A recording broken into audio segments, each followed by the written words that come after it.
नमस्कार दोस्तों, welcome back to cricket for the daily dose of Indian football. तो सबसे पहले बात करते हैं यहाँ पे इंडिया वर्सेस अफगानिस्तान के वर्ल्ड कप क्वालिफायर्स मैच के बारे में, क्योंकि वहां पे काफी सारी नई डेवलपमेंट्स हमें देखने को मिली है। तो इंडियन टीम के हेड कोच इगोर स्टिमेच ने बोला है कि अफगानिस्तान से ज्यादा जो हमारे लिए पहला चैलेंज है वो है यहाँ पे हायर एल्टीट्यूड में एडजस्ट होना, एंड वो सबसे ज्यादा डिफिकल्ट है। कुछ प्लेयरों ने यहाँ पे ये भी बोला है कि स्टार्टिंग में थोड़ा सा हमें ब्रीथिंग में भी प्रॉब्लम हो रही थी, लेकिन ड्यू टू दी 1 और 2 डे यू कैन से कि एक्लोमेटाइजेशन, अब यहाँ पे टीम धीरे धीरे सेटल डाउन हो रही है। और इगो स्टिमेच ने भी यही बोला है कि चाहे कोई सा भी चैलेंज हो, यहाँ पे हाई एल्टीट्यूड हो, डजेंट मैटर, हमारा जो फोकस है वो है यहाँ पे कैसे भी करके जो 3 पॉइंट है यहाँ पे फर्स्ट अवे गेम में वो यहाँ पे हासिल करना है। और जो स्टार्टिंग के कुछ ट्रेनिंग सेशन है वो थोड़े से लाइट भी इसलिए रखे गए थे कि प्लेयरों को थोड़ा सा यहाँ पे हाई इंटेंसिटी ट्रेनिंग सेशन नहीं करवा के यहाँ पे इंजरी का जो रिस्क है उसको भी यहाँ पे जो टीम मैनेजमेंट है उन्होंने प्रिवेंट करने की कोशिश की थी। तो डेफिनेटली यहाँ पे अफगानिस्तान ने एक स्मार्ट मूव खेला है कि जहाँ पे थोड़ा सा इंडियन टीम को अनकंफर्टेबल करने की कोशिश की है विद द हाई एल्टीट्यूड। सो देखना इंटरेस्टिंग सा रहेगा कि किस तरह से हमारे प्लेयर यहाँ पे एडजस्ट होके यहाँ पे कितनी इंटेंसिटी पे इस पर्टिकुलरली फर्स्ट मैच में यहाँ पे खेल पाते हैं। दूसरी साइड यहाँ पे अफगानिस्तान के भी जो फाइनली 23 मेंबर की स्क्वाड है वो यहाँ पे रिपोर्ट में निकल के आ रही है, जिसमें उन्होंने मोस्ट ऑफ दी यहाँ पे जो उनकी बाहर की लीग में, यहाँ पे यूरोपियन लीग में या फिर एनी अदर लीग में जो प्लेयर खेल रहे हैं उनको यहाँ पे कॉल अप किया है। एंड एक इंटरेस्टिंग यहाँ पे बैटल उनकी ओर से देखने को मिल सकती है। उनके हेड कोच यहाँ पे एस्ली वेस्टवुड ने भी सेम चीज बोली कि no doubt India is a big challenge for us, but definitely we will give our everything and definitely make Afghanistan people proud. So I think एक first particularly I think जो away match है that will be really interesting to see. अगर हम broadcasting की बात करें तो fan code के ऊपर फाइनलाइज हो चुका है। 25 रुपीज का पास लेके आप इस मैच को यहाँ पे इंडिया में लाइव देख सकते हो ओटीटी के ऊपर। टीवी के ऊपर इसका कोई यहाँ पे अभी तक कंफर्मेशन नहीं आया है कि कहाँ पे होगा, ये मोस्ट प्रोबेबली यहाँ पे नहीं होगा। एंड अनफॉर्चुनेटली आपको यहाँ पे फैन कोड के ऊपर ही एक ऑप्शन यहाँ पे अवेलेबल होगा। So this is regarding the broadcasting. Ticket selling भी जो यहाँ पे सेकंड मैच है आपका 26 को गुवाहाटी में, उसका भी यहाँ पे टिकट सेलिंग स्टार्ट हो चुका है,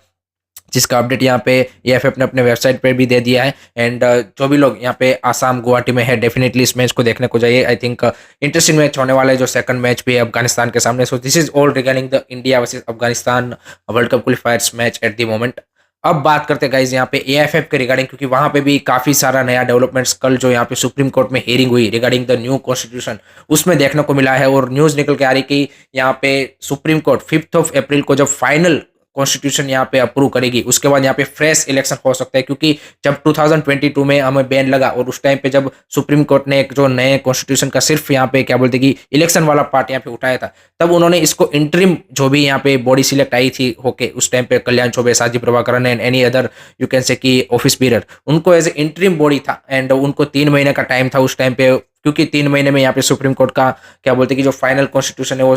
फाइनलाइज नहीं हो पाया, इसीलिए यहाँ पे उसको खींचा गया। और अब यहाँ पे क्योंकि सारे जो स्टेट एफएस के भी ऑब्जेक्शन थे उसको भी यहाँ पे सुप्रीम कोर्ट ने क्लियर कर दिए है। सिर्फ अब यहाँ पे एफएफ की ओर से उनको आंसर देने को बोला है कि आप जो अब आपको कोई ऑब्जेक्शन है अगर नए कॉन्स्टिट्यूशन में तो वो दीजिए, एंड उसके बाद हम 5 अप्रैल को फाइनल डिसीजन यहाँ पे बनाएंगे। इसके रिगार्डिंग काफी सारे लोग बोल रहे हैं कि फीफा बैन लग सकता है, यहाँ पे एफएफ के भी कुछ यहाँ पे ऑफिशियल बोल रहे हैं कि शायद यहाँ पे इसके चलते फीफा बैन लग सकते हैं, बट ऐसा कुछ होगा नहीं, क्योंकि यहाँ पे सुप्रीम कोर्ट आपके day to day administrative part में कोई यहाँ पे दखल नहीं कर रहा है, वो सिर्फ आपका जो कॉन्स्टिट्यूशन है उसको फाइनलाइज कर रहा है। और एक बॉडी से दूसरे बॉडी में आप अगर नए इलेक्शन आते हैं तो आप शिफ्ट होंगे, क्योंकि यहाँ पे जो करंट बॉडी है वो नहीं चाहती कि यहाँ पे कोई नए इलेक्शन हो, जबकि बाकी जो यहाँ पे हमने पिछले भी कुछ टाइम पे सुना है कि काफी सारे लोग यहाँ पे नए इलेक्शन के लिए यहाँ पे सुप्रीम कोर्ट में जा रहे हैं। उसके लिए यहाँ पे जो रिसेंटली एएफएफ के प्रेसिडेंट कल्याण चौबे के ऊपर जो करप्शन के एलिगेशन लगे हैं उसके रिगार्डिंग भी यहाँ पे कल सुप्रीम कोर्ट में बात रखी गई कि भाई यहाँ पे उनके आने के बाद और जिस तरह का उनको लिमिटेड पावर था उसको उन्होंने मिसयूज किया है, और यहाँ पे एज ए फुल क्या बोलते हैं कि प्रेसिडेंट उन्होंने वर्क करते हुए काफी सारी चीजें ऐसे डील की है कि जहाँ पे फाइनेंशियल एलिगेशन उनके ऊपर है। सो इन सब को यहाँ पे सुप्रीम कोर्ट ने नोट डाउन किया है। And 5 April will be a crucial day for AFF की वहाँ पे फाइनल जजमेंट सुप्रीम कोर्ट की ओर से क्या आता है, एंड मोस्ट प्रोबेबली आपका जो नया कॉन्स्टिट्यूशन है जो फुल कॉन्स्टिट्यूशन है वो भी यहाँ पे अप्रूव हो जाएगा। So interesting time ahead, let's see यहाँ पे कल्याण चौबे आगे कंटिन्यू कर पाते हैं या नहीं कर पाते, वो देखना इंटरेस्टिंग सा यहाँ पे बन जाता है। अब बात करते हैं गाइज यहाँ पे इंडिया अंडर 23 के बारे में। तो उसकी भी जो फाइनल 23 मेंबर की स्क्वाड है वो यहाँ पे अनाउंसमेंट हो चुकी है, जिसमें जो 26 प्रोबेबल थे उसमें से 3 प्लेयरों को ड्रॉप किया गया है। एक तो फॉरवर्ड लाइन में इरफान यादव एंड समीर मुर्मू जो कि यहाँ पे इस सीजन संतोष ट्रॉफी के बेस्ट प्लेयर थे, एंड मिडफील्ड में यहाँ पे सेंथोंगमा मिते जो कि वो भी मणिपुर से यहाँ पे क्या बोलते हैं कि संतोष ट्रॉफी में अच्छा किया था। तो इन 3 प्लेयर को ड्रॉप करके यहाँ पे जो फाइनल 23 मेंबर की स्क्वाड है वो यहाँ पे आज ट्रैवल करने वाली है कुलालमपुर में मलेशिया में, एंड 22 को हमारा मैच है at the 7:30 PM Indian standard time के हिसाब से मैच खेला जाएगा। इंडिया में ब्रॉडकास्टिंग के चांसेस कम है, बट आई थिंक जनरली हमने देखा है कि मलेशिया अपने जो भी अंडर 23 के मैचेस है वो यहाँ पे ब्रॉडकास्ट करती ही है। सो वहाँ से कोई लिंक का अरेंजमेंट हम करके डेफिनेटली मैं आपके साथ शेयर कर दूंगा, तो उसका आप टेंशन मत लीजिए। बट आई थिंक ब्रॉडकास्टिंग हो जाएगा उसका, तो उतना वो दिक्कत वाली नहीं है। बट एक चीज़ यहाँ पे जो नौशाद मूसा ने, जो हमारे हेड कोच है at the moment India under 23 के, उन्होंने एक इंटरेस्टिंग चीज़ बोली है कि जो हमारी सीनियर टीम की रिक्वायरमेंट है उस हिसाब से हमें जो हमारी इंडिया अंडर 23 है उसको यहाँ पे प्रिपेयर करना पड़ेगा, ताकि क्योंकि ये जो भी इंडिया अंडर 23 में एट द मोमेंट प्लेयर हम सिलेक्ट कर रहे हैं, आगे जाके कहीं ना कहीं उसमें से जो पोटेंशियल प्लेयर होंगे वही यहाँ पे सीनियर टीम को रिप्रेजेंट करने वाले हैं। सो डेफिनेटली हमें जो यहाँ पे यूथ लेवल पे टीम को प्रिपेयर करना है वो उसी तरह से करना है कि आपकी सीनियर लेवल की टीम पे क्या रिक्वायरमेंट है। एंड वो एक आई थिंक काफ़ी बार एक क्वेश्चन भी रेज हुआ है कि एक आपकी जो इंडिया अंडर 17, 20 एंड 23 की जो फुटबॉल फिलोसॉफी है वो आपकी सीनियर फुटबॉल टीम के साथ मैच होनी चाहिए, ताकि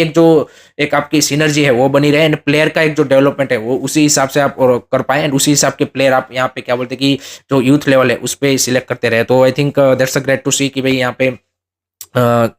हमारे जो अंडर 23 के कोच है उनका भी विजन यहाँ पे सिमिलर सा मैच हो रहा है। एंड लेट होप सो कि यहाँ पे जो है इंडिया अंडर 23 के दोनों मैच है उसमें से कुछ हमें पोटेंशियल ऐसे प्लेयर मिले कि जो आगे जाके नेशनल टीम के लिए भी यहाँ पे अच्छा करता हुआ दिखे।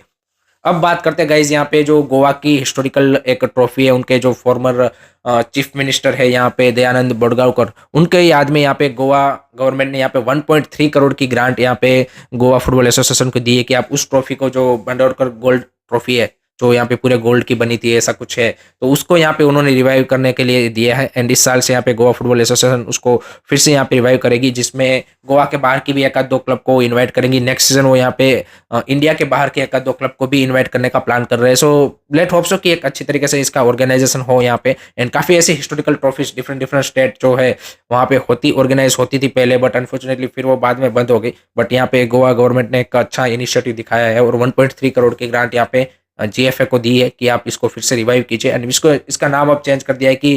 भाऊ साहेब बांडोरकर मेमोरियल ट्रॉफी कर दिया है। सो लेट्स सी यहाँ पे किस तरह से गोवा फुटबॉल एसोसिएशन इसको ऑर्गेनाइज करती है।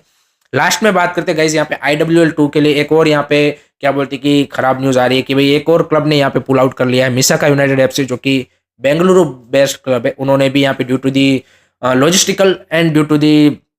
फाइनेंशियल रीजन यहाँ पे जो है वो यहाँ पे पुल आउट कर लिया है। So I think it's 9th club जो कि IWL2 से पुल आउट हो चुका है। ओरिजिनली इट वाज 24 क्लब के साथ यहाँ पे IWL2 होने वाला था, बट धीरे धीरे करके यहाँ पे काफ़ी सारे क्लबों ने अनेबिलिटी दिखाई, क्योंकि काफ़ी सारे क्लब को ऐसा भी कहना है कि हमें कम टाइम मिला था टीम प्रिपेयर करने के लिए, तो सडनली ऐसी टीम प्रिपेयर करना और रेडी करना, इकट्ठा करना, इट्स अ डिफिकल्ट टास्क। तो उसके चलते अब यहाँ पे मोस्ट प्रोबेबली आपको 14 टीम के साथ यहाँ पे IWL2 है वो यहाँ पे ऑर्गेनाइज होता हुआ दिखेगा। लेट होप सो कि नेक्स्ट सीजन जो है वो क्या बोलते हैं कि AFF की ओर से फुल प्रिपरेशन होनी चाहिए। पहले से ही क्लब को पता होना चाहिए कि भाई ये नेक्स्ट 4, 5, 5th मंथ में हमारे से IWL स्टार्ट होने वाली इस तरह से होने वाला है, तो ताकि ये इस तरह के जो इश्यूज है उसको आप बेटर तरीके से हैंडल कर पाए। So that's it from my side guys regarding today's Indian football news. I hope कि आपको वीडियो पसंद आया होगा। Keep supporting Indian football, don't forget to like से सब्सक्राइब करो सरी। जय हिंद, जय भारत।